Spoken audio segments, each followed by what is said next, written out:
नमस्कार दोस्तों, आशा करता हूँ कि आप लोग सब अच्छे हैं। विदेश नीति की इस सीरीज़ में आपका दोबारा से स्वागत है। आज का टॉपिक ऑफ डिस्कशन है तालिबान के 6 महीने कंप्लीट होना और भारत के रिश्ते तालिबान से। So welcome friends back to the विदेश नीति series. The topic of discussion for today is the completion of 6 months of rule by Taliban and India's relationship with Taliban, which is there. Friends, Taliban basically came to power way back again in 2021, and it acquired power on 15th of August 2021, and on 15th of February 2022 Taliban completed 6 months in office. So the objective here is to understand that how the Taliban today, which has completed 6 months in office, is different from the Taliban earlier. Our objective is also to understand that what difference exists in Taliban today vis-a-vis the Taliban that we had earlier. दोस्तों, पिछले साल 15 अगस्त 2021 को तालिबान जो है अफ़गानिस्तान में एक तरीके से दोबारा उसने अपना रूल शुरुआत करा और 15 फरवरी 2022 को तालिबान के 6 महीने ख़त्म होते हैं रूल के। पिछले 6 महीने से तालिबान अफ़गानिस्तान में एक बहुत बड़ा प्रोमिनेंट रूलर बन के वहाँ पर बैठा है एज अ ग्रुप। इस वीडियो में हम लोग समझने की कोशिश करेंगे कि पिछले 6 महीने ये तालिबान के कैसे रहे, उसने कूटनीति के नाम पर क्या तकनीकें अपनाई और तालिबान आज की डेट में करना क्या चाह रहा है, भारत उससे कैसे इंगेज कर रहा है, भारत के क्या मसले हैं, हम वो जानने की कोशिश करें। Friends, one thing is important that when Taliban came to power last year, the world was very much prepared.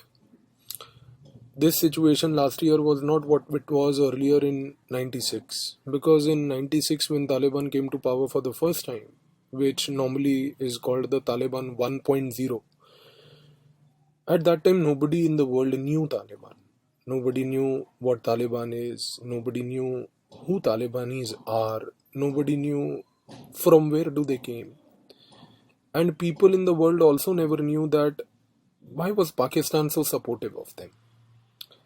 That's the reason why that if you look at the Taliban 1.0, the one very important thing we observe in Taliban 1.0 is that there was a lot of confusion in the world about who these people are and what their foreign policy and what their domestic policy is going to be like.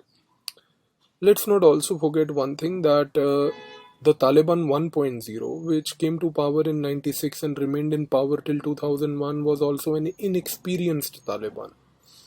It was an inexperienced group because these people, the Talibs, who were basically the core of Taliban, were merely students who were studying. They were studying in different madrasas in Pakistan. And these people at that time acquired power with the assistance of Pakistan, with the assistance of the ISI of Pakistan, their intelligence agency. But it is very important to remember one thing, that these people at that time during the Taliban 1.0 were very inexperienced people. They never knew anything about governance. They had never studied governance. They were never taught on how to rule a country. They were taught on jihad. They were taught on how to fight a adversary. So these people at that time when they came, they were chaotic in the way they managed the things. They were perceived ruthless also because of the way they acted on the ground. They had imposed serious restrictions on the rights of women and children, which was looked down upon the country as such, and the international community never supported them. And considering the fact that majority of the people in the world never knew that who these people are, from where they came and why they came, the Taliban 1.0 witnessed a lot of challenges. दोस्तों, जब हम तालिबान की बात करते हैं तो हमने ये बोला कि पिछले साल 15 अगस्त को तालिबान दोबारा पावर में आई, तो यानी कि इससे एक बार पहले भी तालिबान पावर में आई, और जब वो एक बार पहले आई वो था 1996 से 2001 का पीरियड। ये जो समय था दोस्तों 1996 से 2001 का, उस समय जो तालिबान 1.0 बोला जाता है, एक चीज़ हमें याद रखनी है कि दोस्तों, जब ये तालिबान 1.0 आया था तो उस समय कहीं ना कहीं पूरे विश्व में एक बहुत बड़ा कन्फ्यूजन सा था। लोगों को दूसरे देशों में ये चीज़ नहीं समझ आ रही थी कि भाई ये तालिबान है कौन, ये कहाँ से आए, क्यों आए। और सबसे बड़ा मसला जो था दोस्तों वो ये भी था कि एक तरीके से कहीं ना कहीं ये चीज़ क्लियर नहीं हो पा रही थी कि भाई ये जो तालिबान वाले हैं इन्होंने एक तरीके से पूरे देश पे कब्जा कैसे कर लिया। ये बात सब लोग जानते थे कि कहीं ना कहीं तालिबान को पाकिस्तान का सपोर्ट है। इसलिए सपोर्ट था क्योंकि तालिबान के जो लोग थे, जो तालिब कहते हैं जिनको हम, वो तालिब एक तरीके से मदरसों में पढ़ते हुए बच्चे थे। और ये मदरसों में पढ़ते हुए जो बच्चे थे कहीं ना कहीं दोस्तों ये सारे पाकिस्तान के ही मदरसों में पढ़ रहे थे। और क्योंकि ये पाकिस्तान के मदरसों में पढ़ रहे थे तो उस समय उन्हीं मदरसों के सपोर्ट से जो पाकिस्तान की खुफिया संस्था ISI है उसने मदद करके तालिबान को 1996 में इकट्ठा करके मुल्ला उमर के लीडरशिप में इनको अफगानिस्तान का कब्जा करवाया। अब सबसे बड़ी समस्या ये थी दोस्तों कि जब तालिबान 1.0 आया, यानी कि जब ये तालिबान 1996 में पाकिस्तान की खुफिया संस्था ISI की मदद से आया, उस समय इन लोगों को एक तरीके से राजनीति करने का कोई तजुर्बा नहीं था, देश चलाने का कोई तजुर्बा नहीं था। ये लोग ट्रेन किए गए थे केवल जिहाद की एक्टिविटी में। और क्योंकि इन लोगों का मेन ट्रेनिंग जिहाद था, क्योंकि इन लोगों का मेन ट्रेनिंग हमेशा से ये था कि आपको सोवियत यूनियन से लड़ना है। खैर, जब तक ये 96 में आए तब तक सोवियत यूनियन उनके लिए बचा ही नहीं था, क्योंकि सोवियत यूनियन 1988 में 1988 में एक तरीके से छोड़ के चला गया था। तो उस समय जब ये लोग 1996 में आए दोस्तों, तो उस समय तालिबान के लिए सबसे बड़ा चैलेंज ये था कि कैसे वो देश को चलाएंगे। अब क्योंकि उनको कोई तजुर्बा नहीं था तो उस तजुर्बे की कमी से उनका व्यवहार भी कुछ वैसा ही रहा। आते सार उन्होंने बच्चों पे और औरतों पे काफ़ी जुल्म किए, जिसकी वजह से पूरे विश्व के देशों ने उनको बहुत क्रिटिसाइज भी किया। देखिए दोस्तों कि हमें एक चीज़ ये भी याद रखनी है कि जब तालिबान सबसे पहले आया था और 1996 से 2001 तक अफगानिस्तान में रहा था, उस समय क्योंकि वो लोग कभी तैयार थे ही नहीं देश चलाने के लिए, तो उनका व्यवहार पूरा विश्व समझ नहीं पाया। और इसी कारण से अगर हम देखें तो उस समय Saudi Arabia, United Arab emirate और एक तरीके से पाकिस्तान को छोड़ के कूटनीतिक लेवल पर किसी देश ने भी उनको रिकग्निशन नहीं दिया था, क्योंकि लोग नहीं जानते थे कि वो कौन है, क्या है। इस कारण से ये हुआ कि कहीं ना कहीं तालिबान अपने पहले टेन्योर में, जो हम तालिबान 1.0 जिसको कहते हैं 1996 से 2001 का जो पीरियड है, उस समय में कहीं ना कहीं तालिबान दोस्तों कामयाब नहीं रह पाया। ये एक बहुत बड़ी चीज़ थी। लेकिन कहीं ना कहीं अब हमें दूसरी चीज़ भी समझनी है कि अब स्थिति अलग है। उस समय लोग तालिबान को नहीं जानते थे, अब लोग तालिबान को जानते हैं।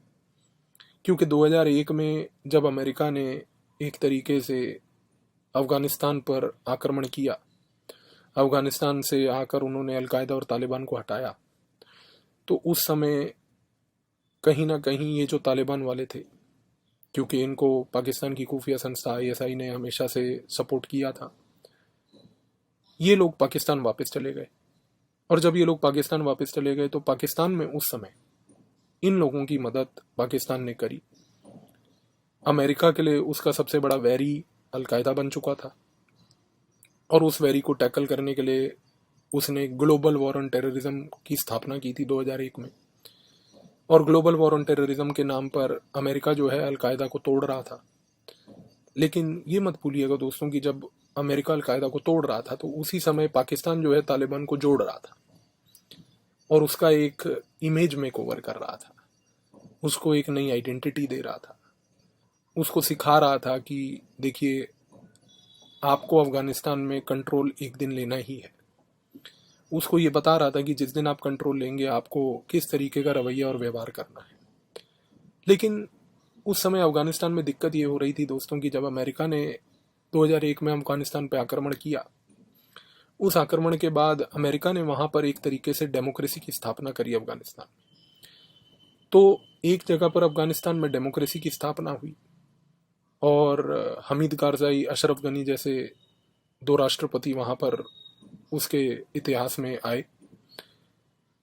लेकिन उसी समय जब अफगानिस्तान में डेमोक्रेसी थी, हमीद कारजाई, अशरफ गनी जैसे राष्ट्रपति थे, ये तालिबान वाले सारे लोग 2001 से पाकिस्तान की सीमा के अंदर रह रहे थे, पाकिस्तान की टेरिटरी में रह रहे थे, और पाकिस्तान इनकी इमेज मेकओवर में लगा हुआ था, इमेज मेकओवर में डटा हुआ था, इनको एक नई आइडेंटिटी दे रहा था। और जैसे जैसे ये नई आइडेंटिटी देता गया, अमेरिका उस समय अलकायदा को तोड़ता गया, और 2011 तक जब अमेरिका ने ओसामा बिन लादेन को इवेंचुअली मारा, और जब 2011 में एक तरीके से अलकायदा का ऑपरेशन कंप्लीट हुआ, अलकायदा के खिलाफ ऑपरेशन कंप्लीट हुआ, तो उस समय पाकिस्तान ने सबके सामने ये बात पेश करी, और अफगानिस्तान में ये एक नया थॉट रखा कि तालिबान जो है एक इम्पोर्टेंट प्लेयर है, और तालिबान को बोला गया कि अब आप जो है अफगानिस्तान का एक फ्यूचर रोल हासिल करेंगे। लेकिन अमेरिका ने बोला कि अफगानिस्तान में डेमोक्रेसी है और तालिबान अगर आएगा तो उसको डेमोक्रेसी एक्सेप्ट करनी पड़ेगी, तो तालिबान ने उस चीज़ का ओपोजिशन किया। वहीं पर अमेरिका के ऊपर एक दबाव पड़ रहा था उनके घर में वापस अमेरिका में ही, कि हमारे एक तरीके से सैनिक अफगानिस्तान में 10,000 मील दूर जाके क्यों लड़ रहे हैं। तो अमेरिकाओं के जो जितने राष्ट्रपति थे, चाहे वो बराक ओबामा हो, चाहे वो डोनाल्ड ट्रंप हो, इन सब के ऊपर बहुत दबाव था उनकी डोमेस्टिक पॉपुलेशन का कि आप हमारे सैनिकों को वापस बुलाइए। तो तालिबान ने वेट एंड वॉच पॉलिसी अपनाई, और उन्होंने कहा कि ठीक है, आज नहीं तो कल जब अमेरिका जाएगा तो ये डेमोक्रेसी नहीं बचेगी, और जिस दिन डेमोक्रेसी नहीं बचेगी तो हम वापस आएंगे। So friends, one thing we have to understand, Taliban 1.0 was there in power from 96 to 2001. In 2001, the 9/11 attacks happened. The World Trade Centers were attacked. When the World Trade Centers were attacked, the Americans retaliated to the 9/11 by launching the Global War on Terrorism.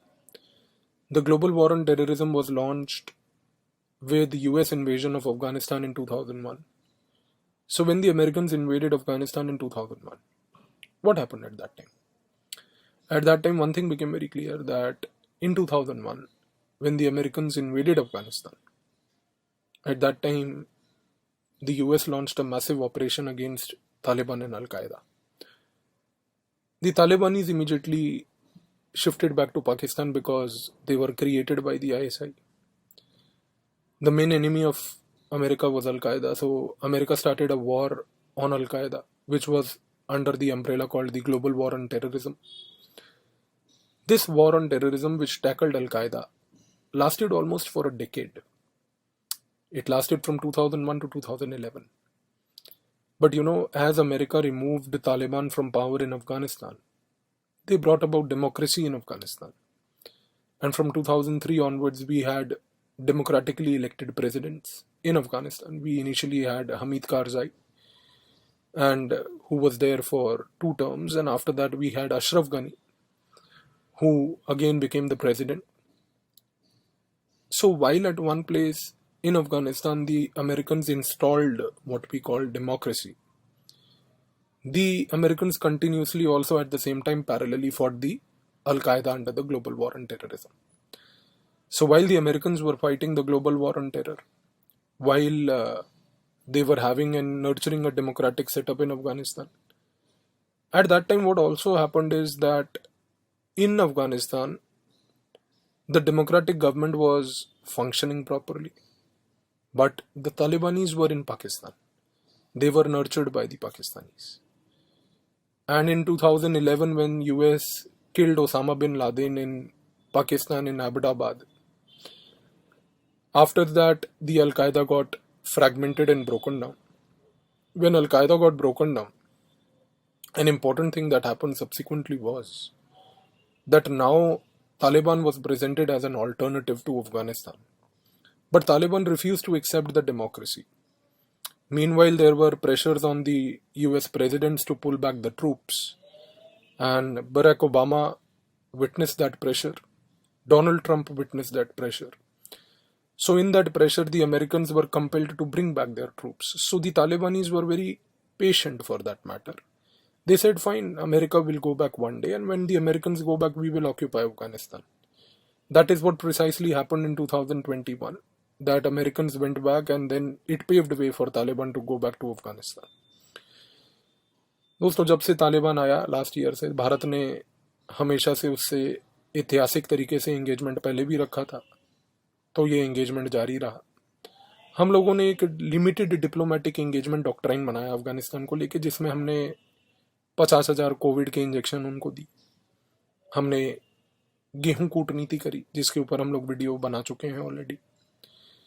हमने एक ऐसी policy रखी कि तालिबान से बातचीत करते करते दूसरे देशों से भी जो अफगानिस्तान में इंटरेस्टेड हैं, जिसमें मध्य एशिया के देश हो, ईरान हो, इन सारे देशों से हम एंगेज करते रहे। हमारे खुद के सिक्योरिटी कंसर्न भी हैं। हमारा सबसे बड़ा सिक्योरिटी कंसर्न ये है कि तालिबान, हमें ये पता है कि वो पाकिस्तान की कठपुतली नहीं है, लेकिन हमारा जो कंसर्न ये है कि कहीं ना कहीं पाकिस्तान तालिबान पर दबाव डाल के उसको ये ना बोले कि जो पाकिस्तान में उन्होंने आतंकवादी संगठन बना रखे हैं, उन संगठनों को वो अफगानिस्तान में रखे, और उनको अफगानिस्तान में रख के अफगानिस्तान में कहीं ना कहीं उनको बढ़ावा दी, जिससे कि वो भारत पर और अटैक कर पाए। हमने ये बात तालिबान को कई बार बोली है, और तालिबान ने हमारे को ये बात कई बार अपनी तरफ से अश्योरेंस दिया है, आश्वासन दिया है उन्होंने कि भारत को डरने की ज़रूरत नहीं है। और उन्होंने ये बात बोली है कि हम कोई पाकिस्तान के कठपुतली नहीं है कि पाकिस्तान हमें बताएगा क्या करना है। हमारा अपना एक इंडिपेंडेंट दिमाग है, और हम अपने आप इस चीज़ को डिसाइड करेंगे कि हमें क्या करना है। और उन्होंने ये बात का आश्वासन हमें दिया है कि अफगानिस्तान की मिट्टी के ऊपर पाकिस्तान की कोई आतंकवादी संगठन कभी भी आकर भारत के ऊपर आक्रमण करने की तैयारी नहीं करेगा।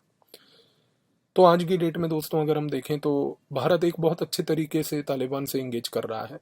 लिमिटेड एंगेजमेंट है। हम लोगों ने अभी तक उनको कूटनीतिक लेवल पर एक रिकग्निशन नहीं दिया है, और सबसे सरप्राइजिंग बात है कि तालिबान का जो 1.0 था, उसमें जैसा मैंने आपको बताया कि सऊदी अरेबिया, यूएई और पाकिस्तान ने डिप्लोमेटिक रिकग्निशन दिया था। इस बार पाकिस्तान ने भी अभी तक डिप्लोमेटिक रिकग्निशन नहीं दिया है।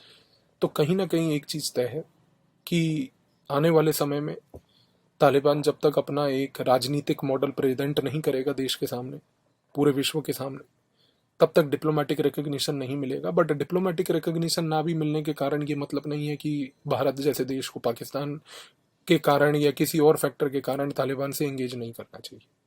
हम तालिबान से चर्चा कर रहे हैं, हमारी कूटनीति चल रही है। हमने गेहूं दिया, कोविड के टीके दिए, हमारे सुरक्षा को लेके कंसर्न है जो हमने उनको पॉइंट आउट करे, और आज की डेट में रीजन के कई देशों के साथ हम एंगेज कर रहे हैं। तो आगे भी ये स्थिति चलती रही। Despite the fact that Taliban is there now again since last year, India has adopted a limited diplomacy engagement doctrine, under which we have continued to engage with Taliban. We have given them 50,000 COVID injections. We have provided them with wheat, and on wheat diplomacy I had a separate video also. Today we are engaging with the different regional players like the Central Asians. We are engaging with the Iranians. We are engaging with any country which has importance in Afghanistan for their stability and future. We have communicated our security concerns to Afghanistan, and we have communicated our security concerns to Taliban. We have told them one thing, that we would not want the Afghan soil to be used by any Pakistani terrorist group like Lashkar-e-Taiba, Jaish-e-Mohammed, etc. for any anti-India activities. And Taliban has given us assurance that the soil of Afghanistan will not be used for any anti-India activities. But India till today has not given diplomatic recognition to Taliban. We are waiting for them to present their governance model on which they are working today. And in the near future, if Taliban is able to establish their governance model, which they are trying to do, there could be a probability that India might diplomatically also start engaging with them. But till that time, that doesn't mean that in the absence of a diplomatic, in the absence of a model of governance, that we do not engage with them. So we are still engaging with them. Our engagement is on a humanitarian ground. The Talibanis are using a humanitarian diplomacy push. We are working with them, and hopefully in the future, the relationship will enlarge further. तो दोस्तों, आने वाली स्थिति में, समय में, तालिबान का जो ह्यूमैनिटेरियन डिप्लोमेसी चल रहा है, उसके बेसिस पे अगर वो अपना एक राजनीतिक मॉडल तैयार कर लेते हैं तो भारत और दूसरे देश उनको कूटनीतिक लेवल पर एक रिकग्निशन दे पाएंगे. So I hope that this small video helped you to get a clarity about how the 6 months have evolved and what the future is. तो उम्मीद करता हूँ दोस्तों कि ये छोटे से वीडियो में आपको एक चीज़ समझ आ गई होगी कि पिछले 6 महीने कैसे रहे और भारत की आगे की कूटनीति तालिबान के साथ कैसी होगी. धन्यवाद.